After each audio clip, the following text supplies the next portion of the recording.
Welcome to Apologetics from the Attic, the show that seeks to teach and defend the Christian faith in a post-Christian culture. And now, broadcasting from an attic in an undisclosed location somewhere outside of Pittsburgh, Pennsylvania, here is your host, Dave Lewis. Hello everyone, welcome to another edition of Apologetics from the Attic. I'm your host, Dave Lewis.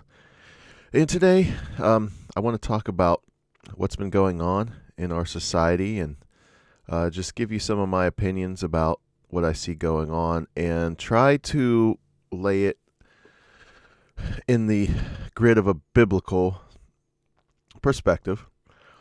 I'm entitling this episode Cynicism, Normalcy Bias, Civil Liberties, and God's Providence.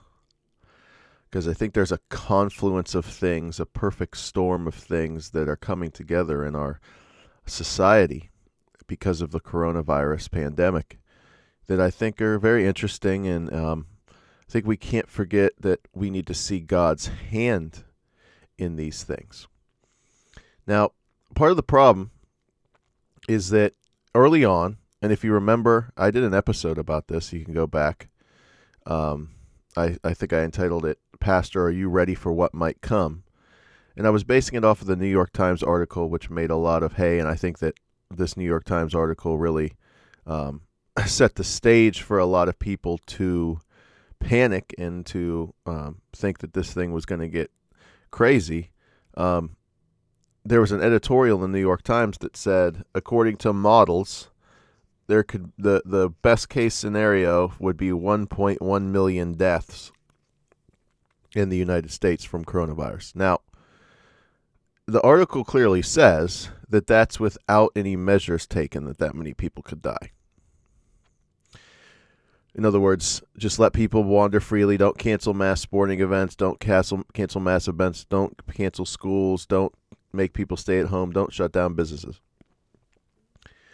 And of course, we have not seen that many deaths. To date, I have the graphs up if you're watching.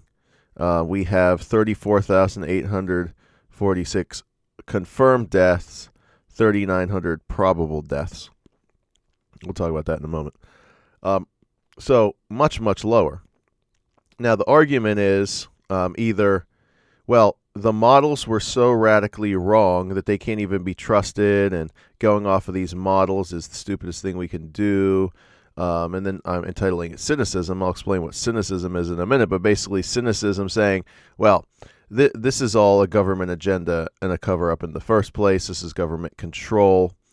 I mean, you got Rush Limbaugh now getting on basically saying that this whole flattening the curve thing is just intended to spread out the death. It's not going to actually reduce death. The same amount of people are going to die regardless. Why did we shut down the economy for this?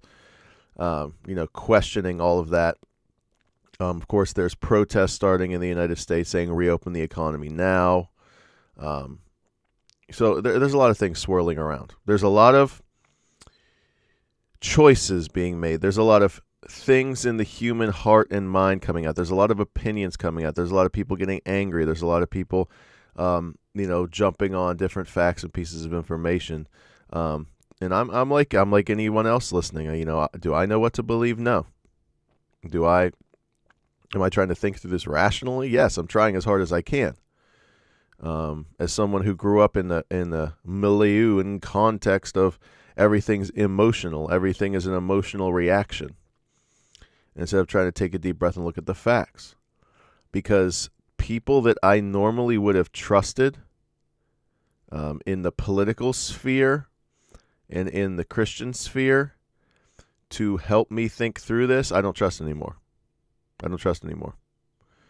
There's, the radio talk show hosts and the talking heads and pundits on Fox News and the right-wing conservative guys who I normally would listen to for this. They don't help. They've become so agenda-driven and cynical and, hollering about civil liberties all day and this is a violation of the Constitution, and they shut down the economy for no reason, and we need to get everybody back to work, and this is completely ridiculous. I mean, to be honest with you, and I never thought I'd say this, I like watching CNN now more than anything else.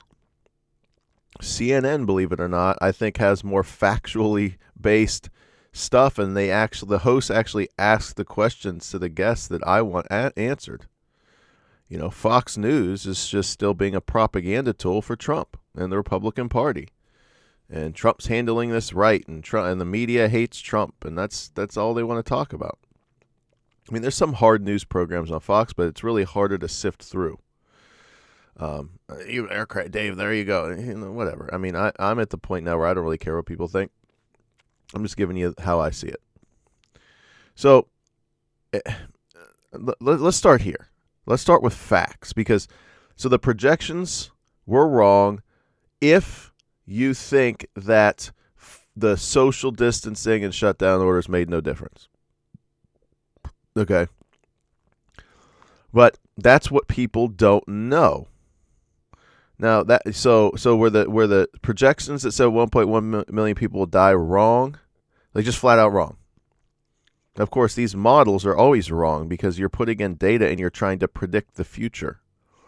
But many people are saying, well, it was radically wrong. Not even close that many people have died. It's just crazy. People are still going around saying this is going to be no different than the flu. All of a sudden, everybody wants to talk about how many people die per day in the United States, which, by the way, those of us who work in the drug and alcohol addiction treatment field have been talking about how many people die a day from opioid overdoses. And, that got some publicity, but, and I've been preaching that 250,000 people on planet Earth die every day and have to face God's judgment. I've been preaching that for years and years and years. So I was way ahead of the curve on thinking about how many people die every day. I was talking about that 10 years ago. I could show you sermons where I was preaching that 10 years ago. But anyway, so here's the hard data, though. This is the hard data, not the projections. Now, even this, the cynics are saying, is flawed. That, for example, with deaths, what you'll hear many people say is, this is inflated too. There's not really this many deaths. They're reporting everything that could possibly be a death from coronavirus as a death. So the doctors, all the doctors that are seeing people die in the hospital under their care are erring on the side of calling it coronavirus. And I saw, because you get more federal money from it. And it's because they want money. I mean, cynicism is running rampant in our culture right now. I mean, everybody thinks that there's an agenda, and everybody really has a secret conspiracy agenda to profit from coronavirus. It's absolutely unbelievable. And we as Americans fall into cynicism so quickly. It's unbelievable. And Christians should have nothing of that. Nothing of that. Let me talk about that now. I've tried really hard to organize this, but this is going to just be a stream of consciousness broadcast of Apologetics from the Attic. I have an outline in front of me, but I couldn't figure out how to organize it. So here's a book that somebody gave me and I've returned to recently. Seeing Through Cynicism, A Reconsideration of the Power of Suspicion by Dick Keyes. Seeing Through Cynicism, Reconsideration of the Power of Suspicion. This book is absolutely incredible. It hits me right between the eyes. I am one of the most cynical people you'll meet. I am a cynic. I suspect every pastor, every leader has an agenda. I can sit there with the best of them and act like you really have ulterior motives and all this stuff. Really need to work on that and repent of it. Here's what is cynicism. I'm just reading from the book here. Cynicism, as we use the word today, has to do with seeing through and unmasking positive appearances to reveal the more basic underlying motivations of greed, power, lust, and selfishness. So let's apply this to our government officials and the decisions they are making and they have made to close down massive parts of the economy, to result in 22 million unemployment claims in 1 month. And if you don't realize how historic that is, that 22 million people have applied for unemployment in a matter of 1 month, just research that a little bit and you'll see it's absolutely incredible. So this is the government officials making decisions that have resulted in this. It says that every respectable public agenda has a hidden private agenda behind it that is less noble, flattering, or moral. Is this idea dangerous, destructive, misguided, or is it shrewd, courageous, and truthful, the last stopping place of the honest mind? So conservative right-wing pundits, they thrive off of this, and their audience are fueled by it. This is shrewd, courageous, and truthful. Like Rush Limbaugh, truth detector. His little opening statements, talent on loan from God, and all the stuff he says about himself. I mean, he's clearly being sarcastic, but is he? Is he really? So cynicism. So many news articles, Facebook posts, friends of mine, it's dripping with, shutting down the economy, the government officials going off of these models. It's all just an agenda to take our civil liberties from us, to trample the Constitution. These leaders they're horrible human beings. They're disgusting. They shut down our economy. They're ruining our country for no reason, because we should have just let people die. Old people are going to die anyway. I'll show you an article where this woman basically says, just let the old people die. They're going to die anyway. So, but let's look at the facts. Let's look at the numbers. And like I said, these numbers here are even questioned. The cynicism is dripping so deeply that people don't even trust the actual numbers being reported by the CDC, fed to them by actual doctors. So I guess the medical doctors are all part of this conspiracy to shut down the economy and by inflating the number of deaths. So infections. So we're still continuing. This is nationally, okay? And this is part of the problem too. If you look at the national numbers, you can go, well, it's not that much. I mean, what are you guys talking about? Well, has social distancing contributed to it being this low or not? That's the open question. And that's what some people are just straight up saying. It hasn't. Social distancing wouldn't have mattered. The same amount of people would have died. This is no worse than the flu. It's no more contagious than the flu. The death rate is the same as the flu. We don't shut down the country for the flu. You'll hear people, they're still saying that. I mean, early on when we didn't have a lot of evidence about what this virus did, I can understand that, but they're still saying that. So we have 31,000 new cases. It's as you see if you're watching that, there's the graph, continues to climb. The number of deaths. So isn't this still a pretty large number? I would love to see somebody put together hard data, which I don't even know if they have it like this, but deaths per day from the flu, just the flu, confirmed every day on a typical flu season versus these numbers. So we're still seeing, close to 9/11 level deaths per day, 2,300, 2,500, 2,500, 2,300 every day. But see, the real data you should be looking at, if you want to think through this carefully, is New York. Well, New York is different. Well, of course New York's different. The population density is much more dense. I mean, that's the key with this thing. If the virus spreads, it spreads way easily in a more dense population. But New York City, and this is the whole thing. This is what we have swirling around right now. If we reopen too quickly, which it seems like there's a huge contingent of politicians, right-wing pundits, and people, just run-of-the-mill people, starting to protest saying, listen, we must open the economy now. Let the social distancing thing, who cares? Screw it. We're going to open the economy.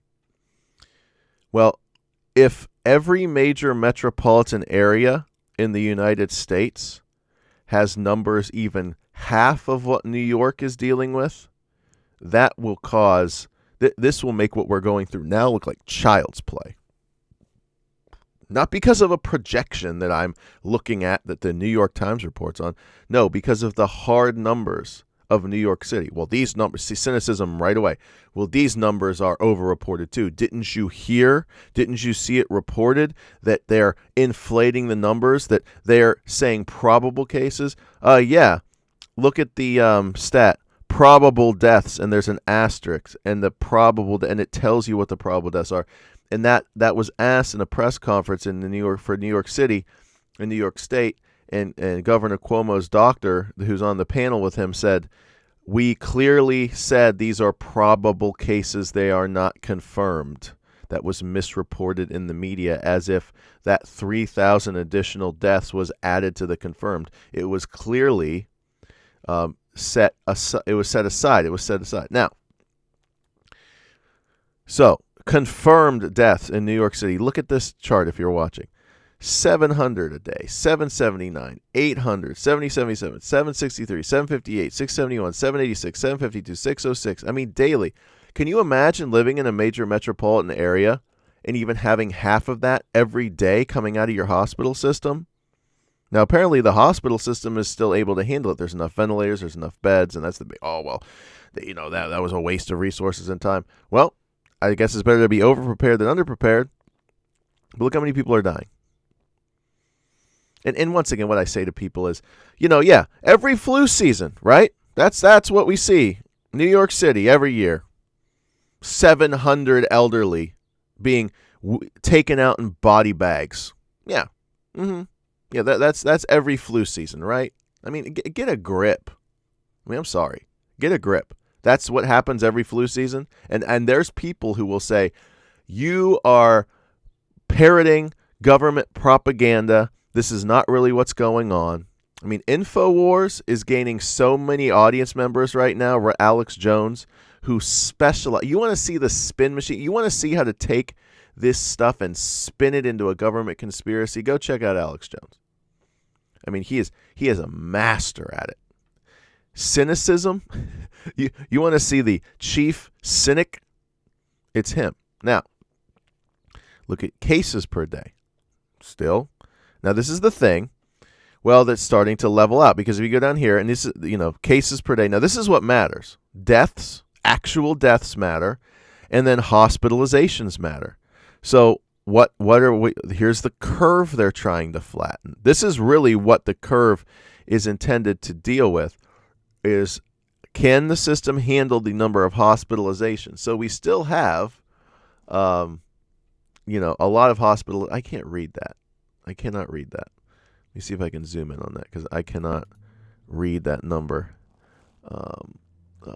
12,000 hospitalizations total. So these are total people sitting in hospitals right now. This isn't a cumulative. This is this is adding each day. It's there are 12,000 people as of April 15th sitting in New York City hospitals being treated for coronavirus. But as you can see, this is the good news that Governor Cuomo keeps talking about. The net change in hospitalization, this means there's more people recovering and being released from the hospital that are being taken in. So that is taking the net hospitalizations down. So what is that? Is that either 600 or 400 hospital beds have been freed up because of people recovering? And then this is a big number too, ICU admissions. So if you get in the ICU, that's a bad sign. That usually means that you have to either be put on a ventilator or you're moving toward maybe needing a ventilator because you're having a lot of trouble breathing. Your blood oxygen level is reducing down to dangerous levels, which causes organ failure. And that's basically what this disease does. It suffocates you to death. You're suffocating. You can't. Your lungs cannot process enough oxygen. And I've heard some crazy stats. I think Governor Cuomo said if you get on a ventilator, what the New York City Health Department is seeing is that there's an 80% chance you will die. So if they have to intubate you and put you on a ventilator, 80%, 8 times out of 10, you are not going to ever come off of that ventilator. You will die. That is not like the flu.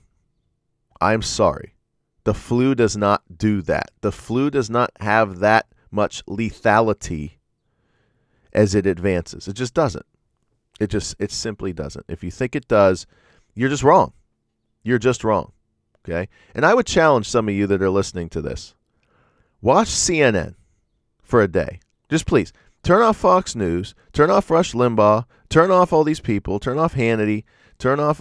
Watch CNN one day. Just to challenge your cynicism and your bias.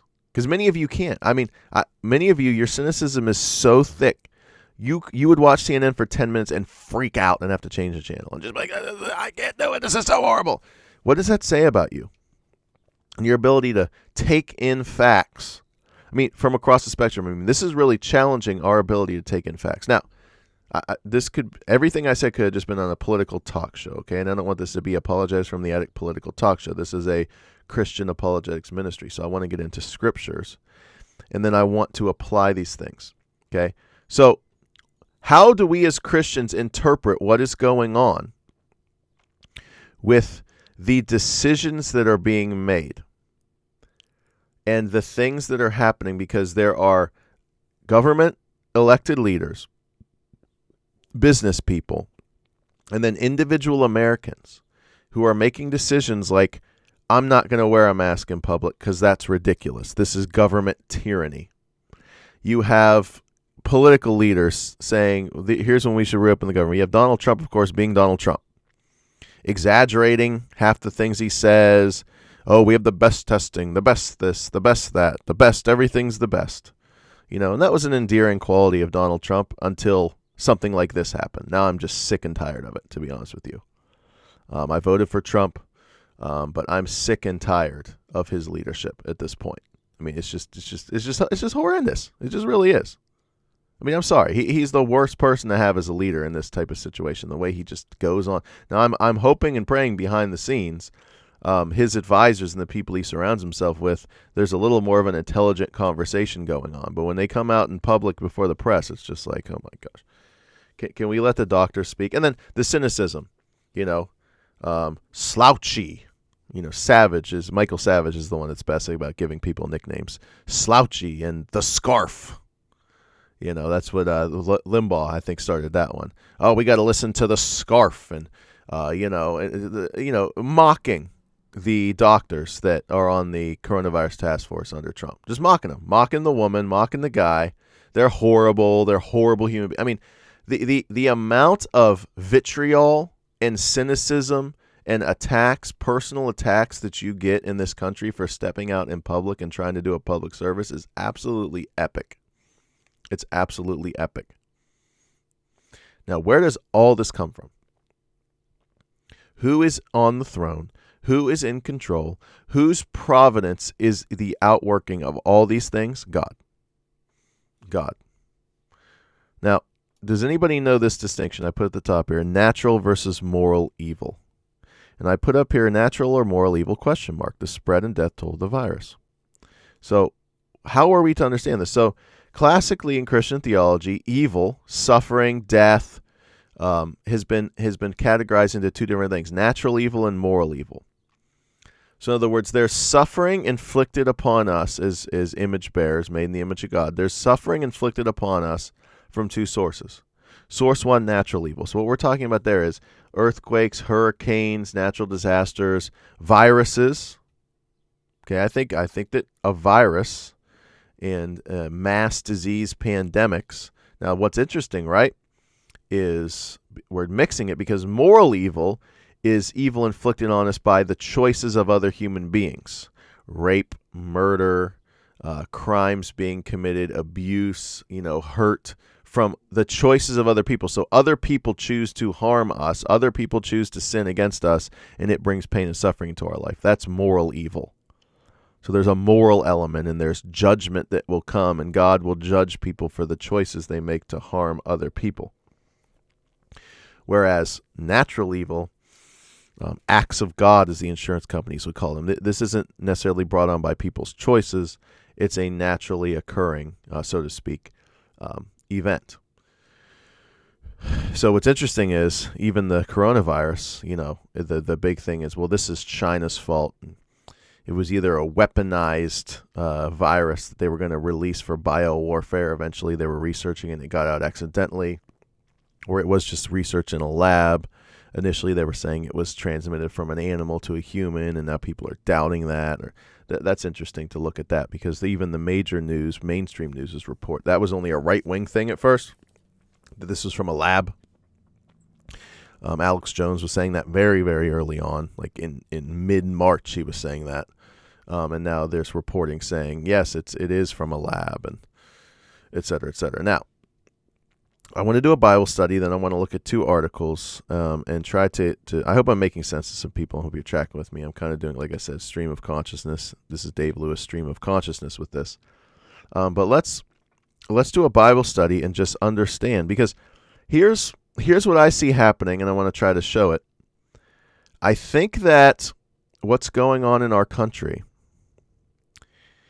is more of an economic judgment than it is the virus. I think the virus has triggered God bringing down his judgment upon us in the form of this economic destruction of our way of life. And I think that it's interesting, the interplay between, the death caused by the virus and the death of our economy, and how these two things intertwine, because now you have people basically going out and protesting, basically saying, listen, we want to go back to work. Well, what about the science? The science is wrong. The science is propaganda. Just let us go back to work. The people that are going to die are going to die. This is no worse than the flu. How is God involved in that? The actions of a human being. Is God's providence superintending over that? Because I think functionally many Christians are deists, meaning that God is kind of sitting up in heaven passively observing all these things, and it's all these free will choices.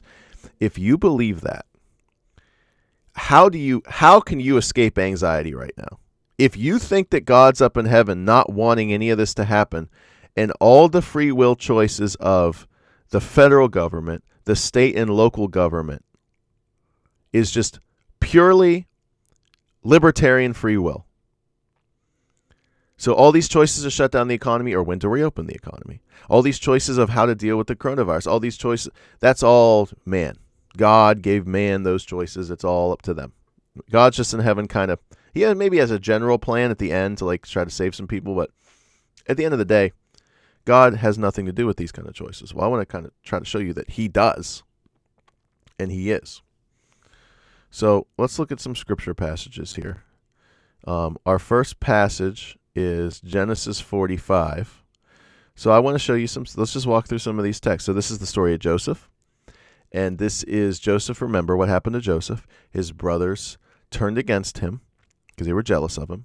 They threw him in a pit. They were going to kill him. But instead they sold him into slavery in Egypt.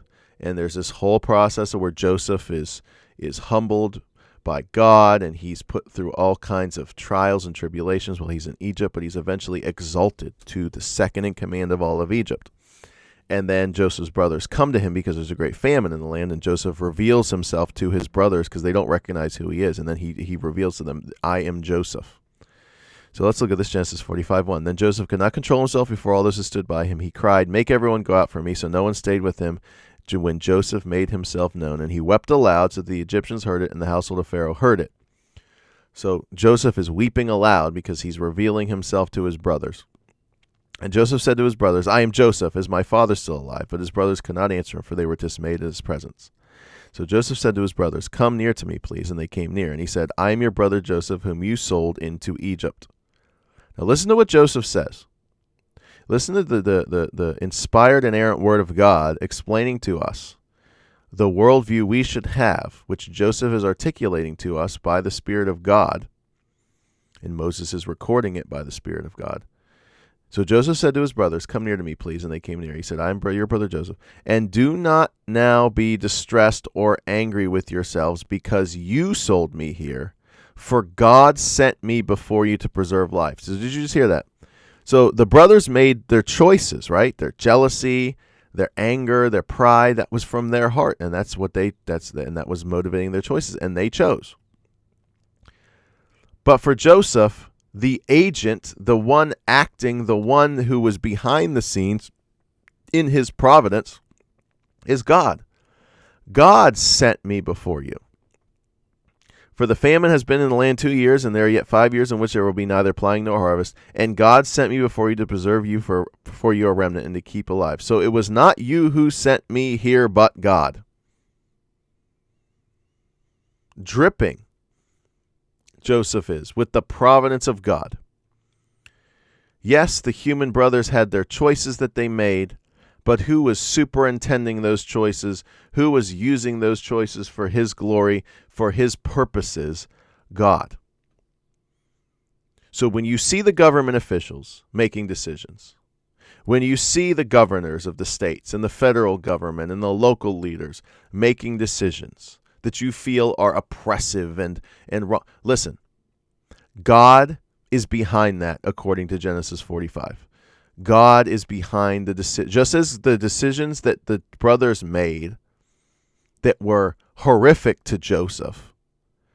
Joseph discerned the hand of God in those very decisions. Now, notice, Joseph didn't say, God used what you did. God used it for his good. He didn't want it to happen. God was kind of up in heaven going, oh no, how can I turn this into good because I am God? That is not what the scripture teaches. It teaches that God didn't just use it, God was behind it. Okay? Another one, Genesis 50. This is a famous one that you'll hear. 20. This is after Jacob dies, and Joseph's brothers are gathered to him because they think he's going to kill him now that Jacob's dead, that he's going to take his vengeance finally. But look what Joseph says. As for you, speaking to his brothers, you meant evil against me, but God meant it for good, to bring about that many people should be kept alive as they are today. Very important passage. Notice it doesn't say, many people quote it wrong. They say, well, God uses evil for good. No. It says the brothers meant evil, but God meant it for good. What did he mean for the good? The evil. He meant it for good. He didn't just use it for good. He meant it for good. God brought about good through the evil actions, and he meant for those things to happen. Why? Because he brings about the result that many people should be kept alive. Okay, if you want the technical term, this is called compatibilism. Look it up. Compatibilism says that human beings make genuine choices that are evil, yet it's compatible to say that God ordained those choices, yet people are still responsible for the choices, yet God is still the one behind those choices and he ordained them. Okay? So as you look, so this is the Christian stance. Please listen to me.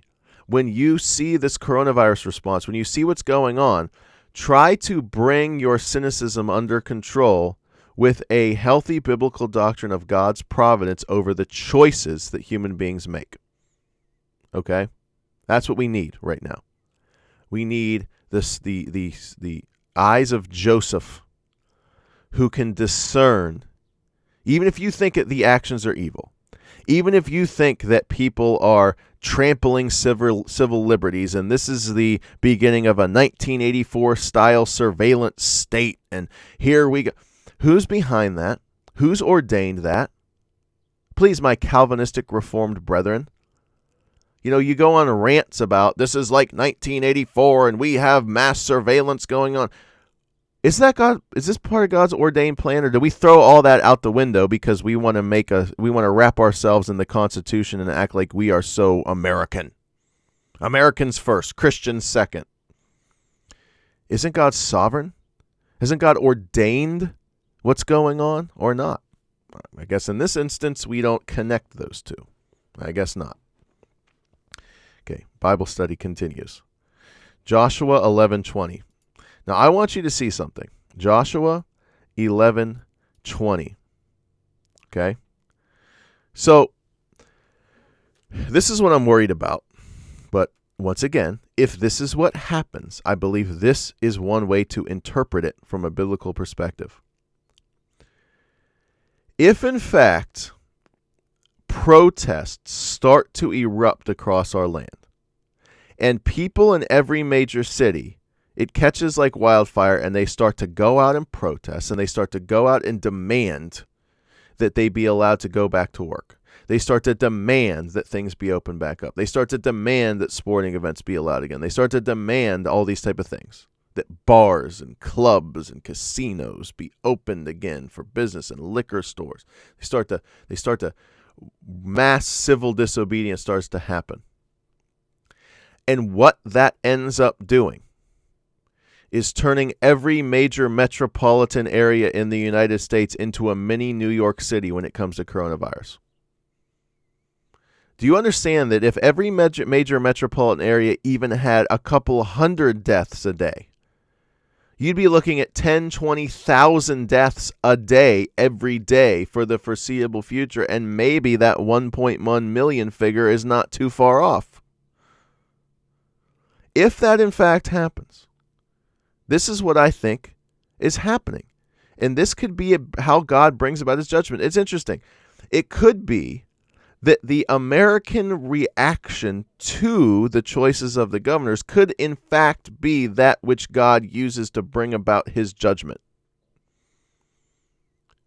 And what a powerful way to judge the materialism, the affluence, the love of self, and the love of our lifestyle and our big houses that we can't afford, and our huge mortgage payments and our lifestyles that we have to have, or we're not content and we're not happy. And even in Christianity, the lifestyles we must maintain.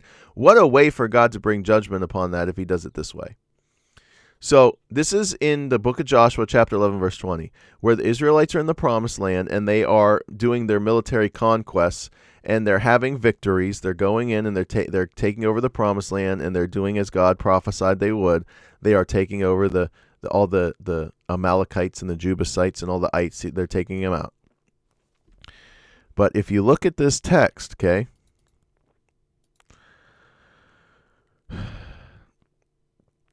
so it says this. So Joshua took all the land, the hill country of the Negeb and the land of Goshen and the lowland, and Arabah in the country of Israel and its lowland, from Mount Halak, which rises toward Seir, as far as Baal Gad in the valley of Lebanon, below Mount Hermon, and he captured all their kings and struck them and put them to death. Joshua made war a long time with all those kings. There was not a city that made peace with the people of Israel except the Hivites, the inhabitants of Gideon. They took them all in battle. For it was so why is it that all the kings did not just surrender to the people of Israel? Why didn't they just say, okay, we're not going to fight you? Now it looks like the Hivites did. But why didn't they just make peace and say, we're done, we surrender, please, we'll be your subjects? Why not? Well, here's why. Verse 20, Joshua 11:20 explains why the kings just continued to go to battle against Israel.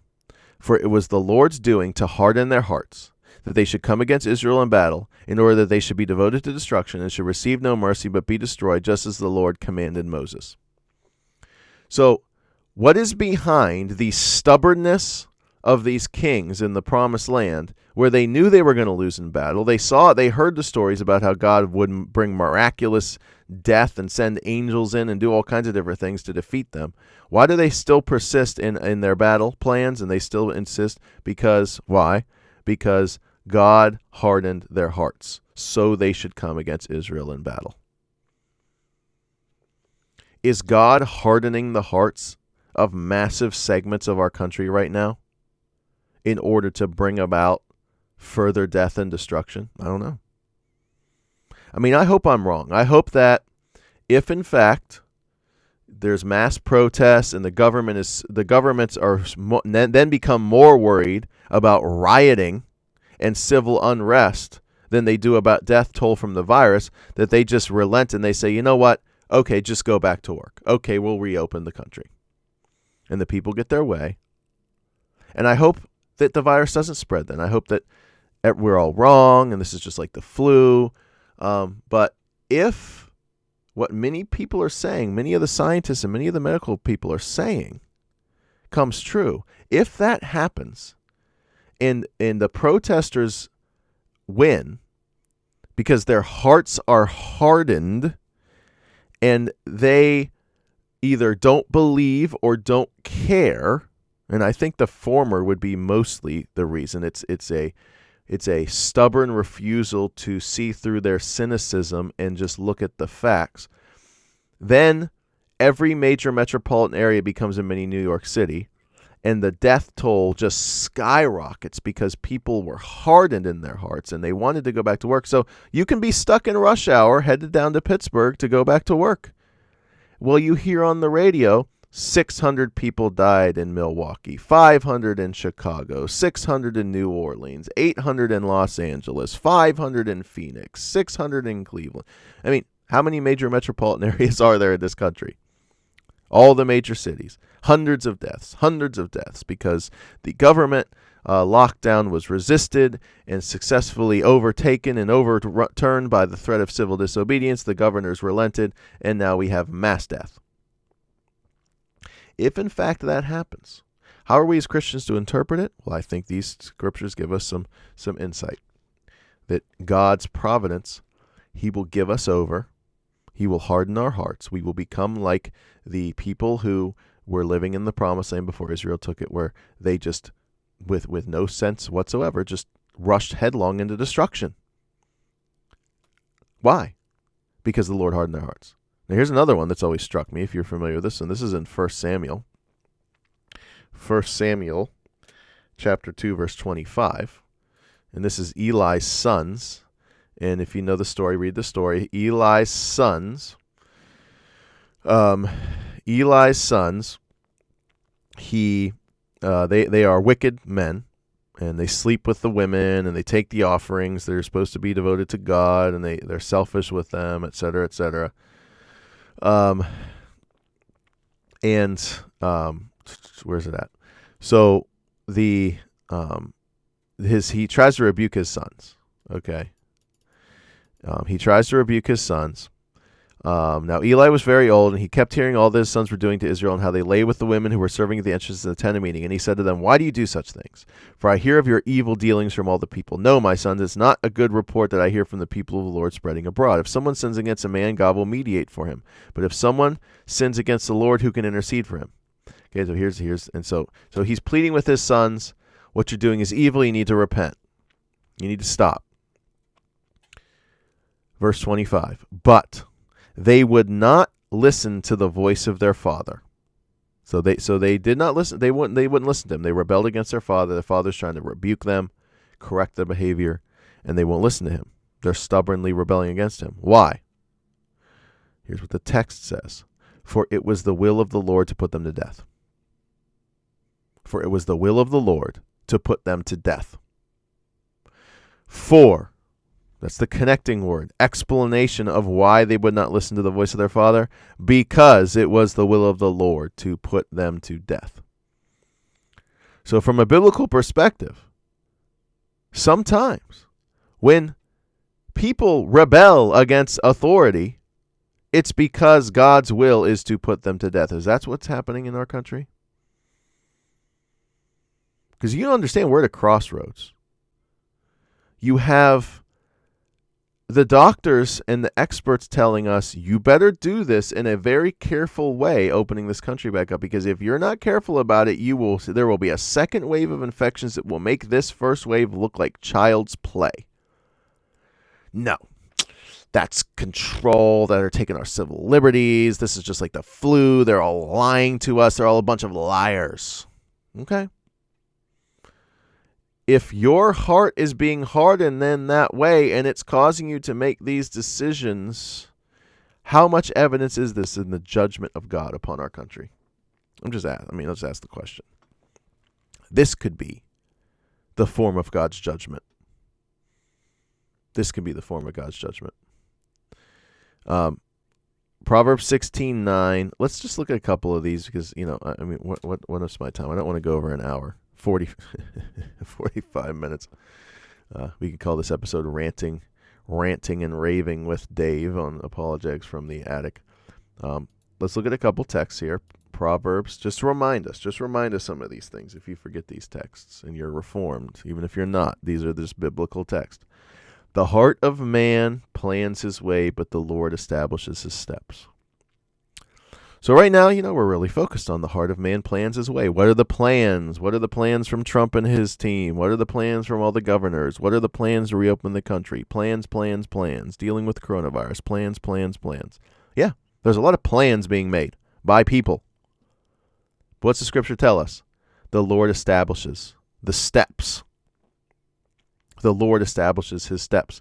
So there's planning that goes on, but the actual actions are established by the Lord. And then we have Proverbs, what's the other one? I wrote it down here, I think. 21:9. Proverbs 21:9.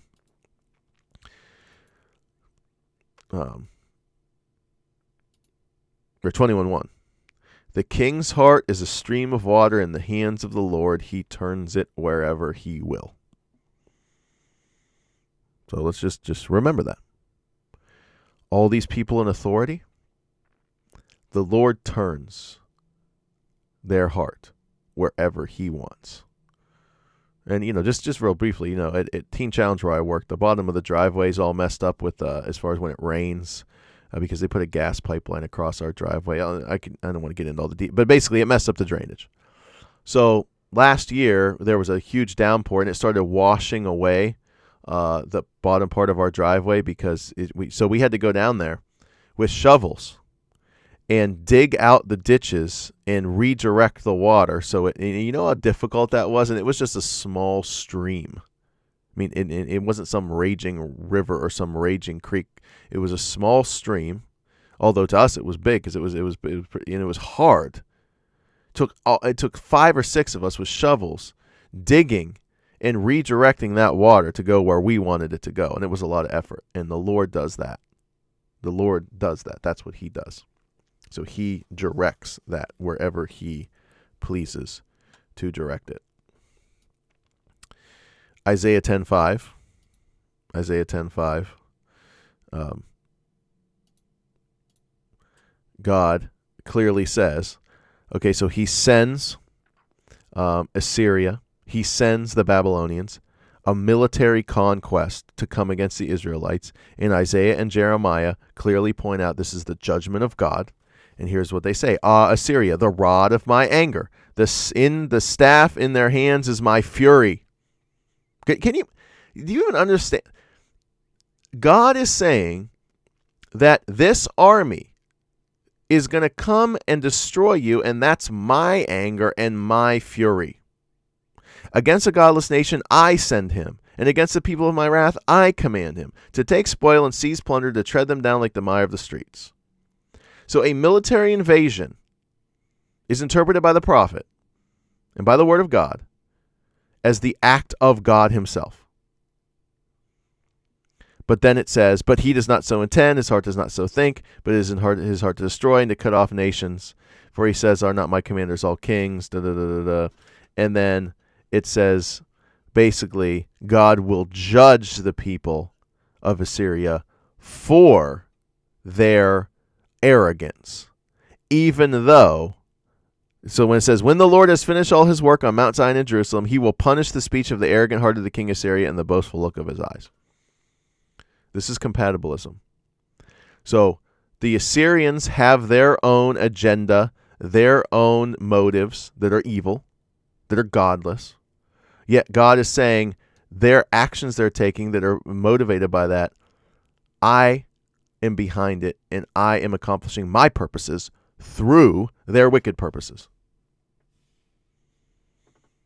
So it could be God's, if I'm going to say as a believer in the scriptures that if in fact the purposes of people to get the country reopened regardless of the consequences in terms of the virus, because they're either saying we don't believe the government, we don't believe the statistics, or we don't care. Now I want to get to that because we're running out of time and I don't want this to go forever. We're already at 50 minutes. If you're watching, and if you're listening, and if you're taking notes, maybe some people listen and take notes. Daniel 4:34 is a text where the king Nebuchadnezzar, the pagan king, confesses the power and ultimate authority of God on planet Earth, his sovereignty. Remember Matthew 10:26-31, Jesus' amazing teaching on the meticulous providence of God, that not even a sparrow dies apart from his will. So birds who fly around it's springtime. You're going to see a bunch of birds everywhere. Guess what? Every single bird you see, every single one, their life is in the hand of God, and when they die, that's because God's providence is in control of whether they live or die. The birds and the hairs of our head And then he says God is that meticulous control over every hair of our head is numbered by God. So every hair that you have on your head is there because of God's design. And not just some general law that he put into place. No, he's intimately involved right now.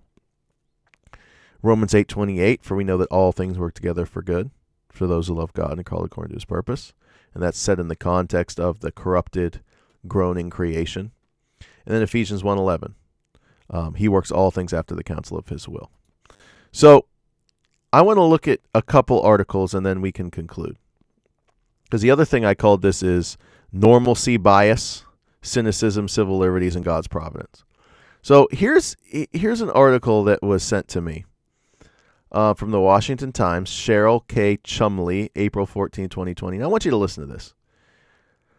Talk about cynicism and talk about, this, if people have this opinion, you're going to see this opinion basically says old people are going to die anyway. Old people are going to die anyway. So it starts off. Johns Hopkins University Medicine Coronavirus Resource Center, as of April 13th, 7:02 a.m., reported 557,000 confirmed cases of coronavirus in the United States and 22,000 deaths, the disease caused by the virus. The current population in the United States is just over 330 million. Do the math. That means that 0.17% of America's population has been affected by the coronavirus. This means that 0.007% has died from the coronavirus, we think. Johns Hopkins also notes it all depends on the testing. With more testing, more people with milder cases are identified, the lower the case fatality ratio, the site said. That means the number of positive cases will increase as testing increases, but very likely the number of coronavirus fatalities will drop at the same time. In biological extension, this means the number of recovery cases will hike as well. And then here's the point of this article. For this, we tank an entire economy? So this economic argument, the argument that says protecting life and tanking the entire economy, these are to be played off against each other. That's what's going on. That's what's going on. That's what's starting to cause protests. Mortality, Johns Hopkins went on, speaking of coronavirus fatalities, tends to be higher in older populations. Yes, listen to this. This is the part of the article that really stood out to me. Yes. And guess what else tends to be higher in older populations? Death in general. Death due to a variety of diseases, ailments, medical complications, health issues, and ultimately stoppages of hearts. Older people die. That's what they do. Wow. For this, we abandon the Constitution and civil rights. See, so, 700 people a day dying. Somebody's grandmother, somebody's grandfather in New York City. That's what people do, folks. 700 people a day, body bags. Man, that happens every flu season. This is just normal mortality. Normal mortality. If this reflects what a lot of people actually think in our country, we are in big trouble. Now, I could be wrong, and I'll be happy to be proved wrong. Let's reopen the economy. Let's get the economy humming again just like it was before. Let's do that. And then, wow, what a great, massive conspiracy theory this was. Nobody's dying from coronavirus. Coronavirus magically went away. The death rate is similar to the flu. Wow, we were all misled. I hope that's the case. But if I'm right and the experts are right and we reopen the economy and this death rate spikes and all these people start dying in every major metropolitan area, I'll tell you what.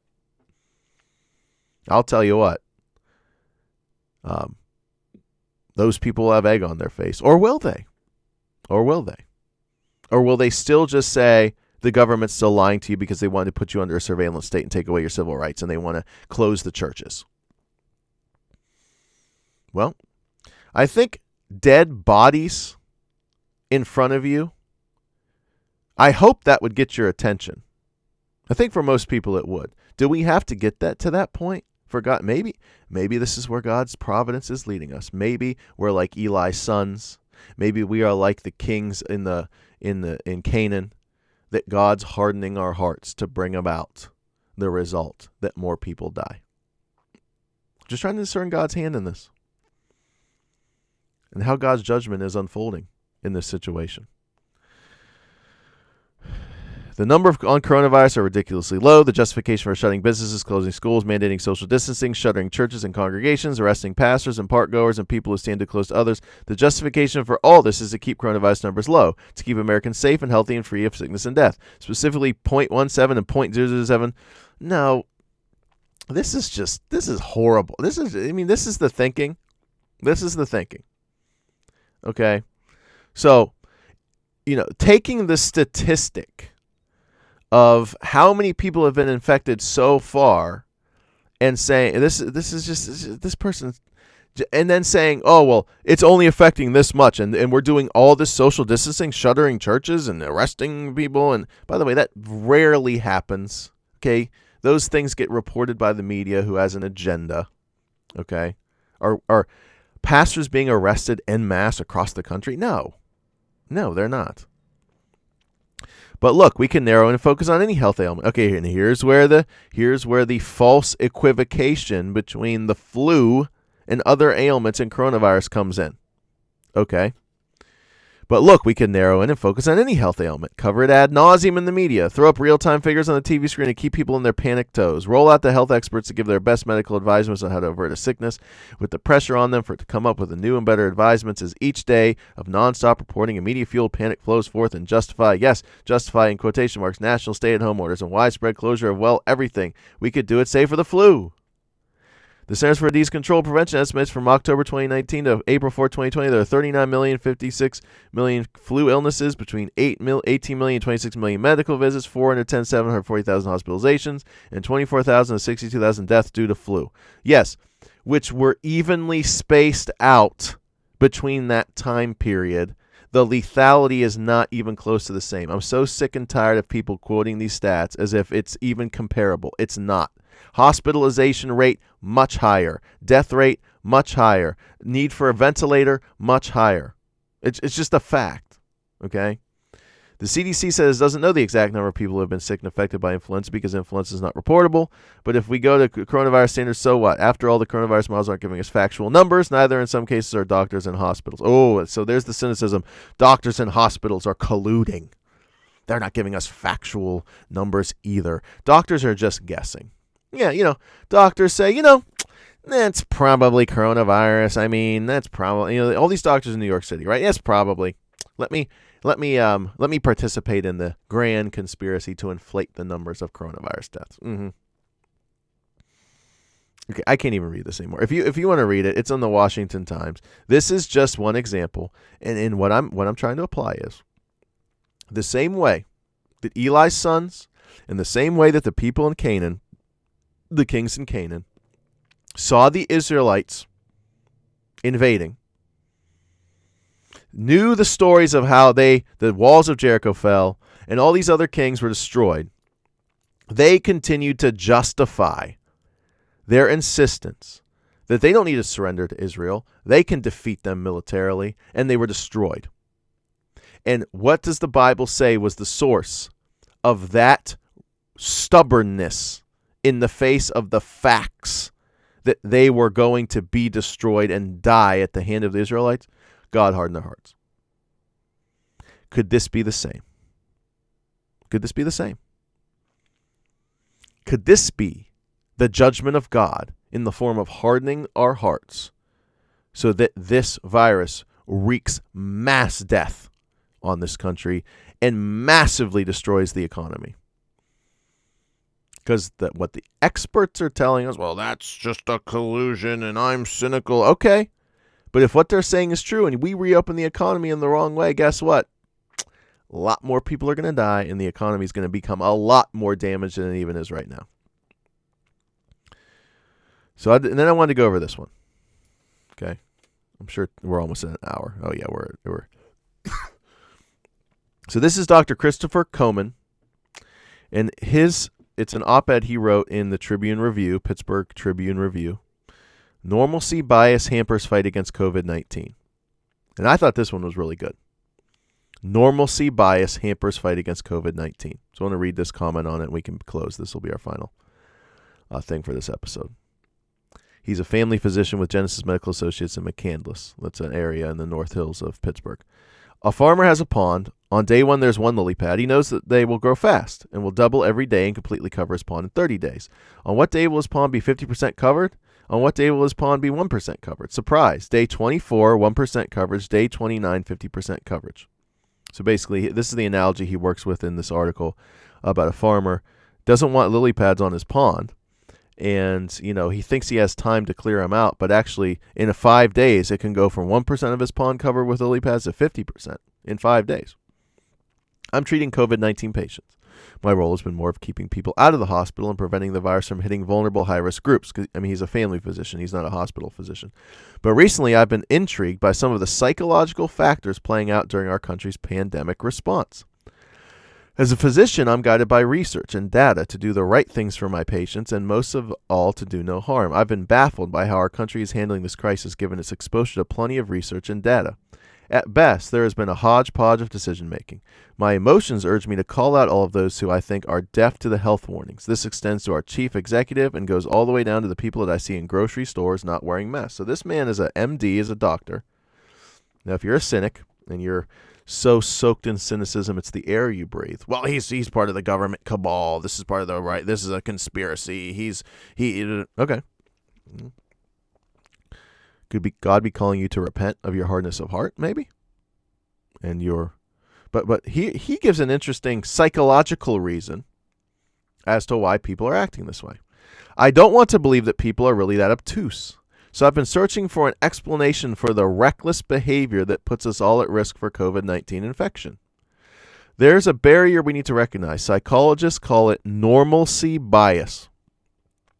So he's saying that the explanation, what he's about to explain, this normalcy bias, this is the reason why people aren't taking the directive, for example, that everyone needs to wear a mask in public seriously.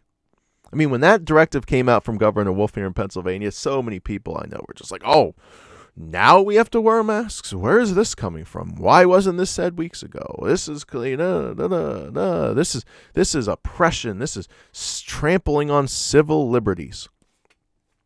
And I'll give a shout out to my buddy Derek. Derek, who said to me when the masks first came out, so we at Teen Challenge have been wearing masks for about a week and a half now, mandatory for all staff.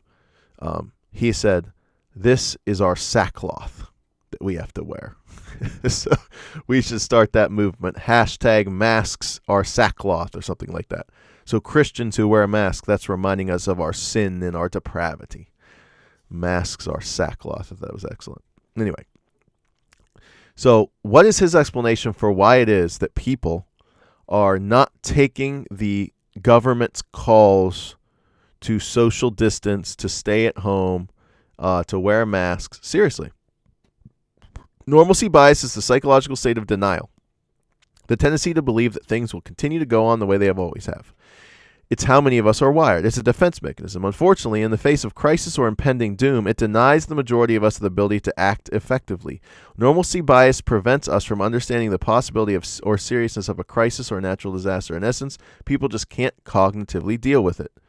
A 2018 study showed that 41% of people in the U.S. were not prepared for a disaster. Psychologists have gone further. By studying automobile accidents, airline accidents, nuclear disasters, and natural disasters, they have shown that only about 30% of the people can act quickly and decisively in a crisis.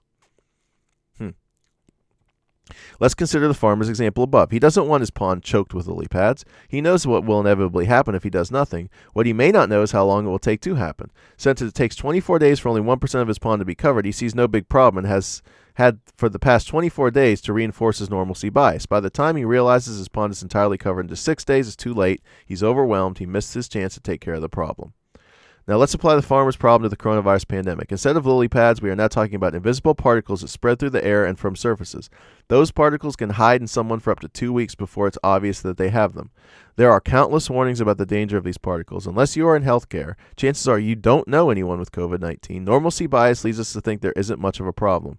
As for government response, leaders have collectively shown us normalcy bias on steroids. In addition, inconsistency has fanned the flames. Some states' governors have moved quickly, while others have waited to do anything. As of this writing, 7 states have not instituted stay-at-home orders to slow the virus. It would come as no surprise that these same states also have a later estimated peak in coronavirus cases and will probably act as a viral reservoir for us all in extending the infection curve. President Trump's conflicting messages amplify normalcy bias. Originally, he downplayed the threat, only to find himself quickly overrun with lily pads. Despite an abundance of research evidence, he and his administration were caught unprepared. He won't wear a mask. He is giving us all a masterclass in normalcy bias. There are many other factors to the U.S. pandemic response, but the virus is dictating its own terms. Fortunately, we are learning more every day and can predict it to a reasonable degree. It appears that the biggest problem we have right now is with ourselves. Normalcy bias is impairing us from making the best decision. Let's call out our normalcy bias, accept it, and use it as cover. Save face with it and move on. Let's get it together, everyone. For 70% of the people who can't act in a crisis, that's the curve we need to flatten. So I'm asking those afflicted with normalcy bias to follow the doers. It's okay. For our collective good, here's what the doers are saying. Wash your hands, stay at home, practice social distancing, and wear a mask. If not for yourself, then for someone you care about, or maybe just for that other person in the grocery store aisle. We're all in this together, so be kind. Thank healthcare workers and first responders, anyone working against the pandemic. They are experiencing the most stressful time of their professional lives.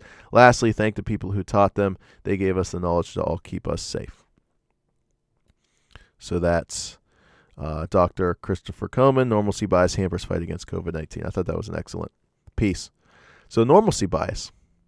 So many of us we can't see that this has to go back to normal. This can't be real. This is all made up. This is made up by the media. This is made up by the government. This is not real.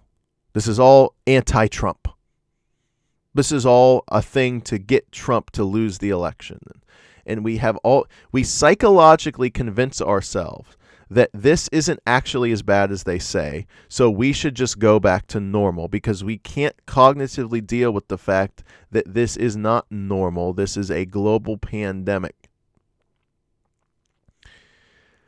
And what's it going to do if this goes to its logical conclusion and we're just like, you know what? We're going back to work. We're all going to defy the governor. We're going to defy the authorities. We're just going to do what we want to do. And then if that contributes to the mass spread of this virus, and then we have numbers predicted early on. Now, this could all be a fluke. Maybe the numbers were wrong because they were wrong. And the virus really isn't that contagious. It's just like the flu. 60,000, 70,000 people are going to die. They're all old anyway. I mean, some of this is bringing out some of the just disregard for life that some people have. It's bringing that way out. Like, just old people should just die. They're going to die anyway, like I read in that first article. But how are we as Christians to understand this? We have our responsibilities, and this is what each Christian and each church and each pastor and each believer in Christ will stand and fall before their God. Do we obey the governing authorities or not? Do we rebel against them? Do we have church services even when the governor is telling us we shouldn't? Do we defy that? Well, that's between you and God. Do you have a clear conscience in doing that? Then you stand before God and you fall before God. So we have that decision to make. And we're all responsible for that decision. Yet behind it all, we have the providence of God. And as a society, I just wonder that if God is giving us over to hardness of heart to bring about his judgment. I hope I'm wrong. But I'm worried that what's going to happen here is the hardness of heart, the cynicism, wrapping ourselves in the American flag and the Constitution is going to lead to mass death because we're spreading the virus in the name of, I'm a civil libertarian, I'm a free man, I'm an American, the Bill of Rights, the Constitution, and which, by the way, I believe in all that stuff. I'm in agreement with the history of our country. But if what the health experts are telling us is true, if we reopen the economy in the wrong way and just go back to business as usual, go back to normal, lots and lots of people are going to die from this very deadly virus. And it's not comparable to the flu. But the amount of cynicism, the amount of misinformation is just epic. And this is really showing that many of us don't know how to think anymore. We're just emotional. Emotion is dripping. We want certain things.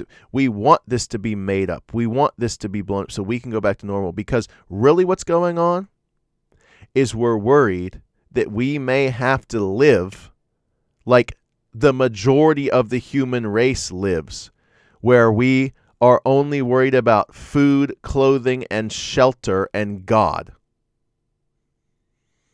And all of the things we've worked for, the nice cars, the fancy house, all the stuff that our affluent, middle-class, suburban, white lifestyle is in threat now.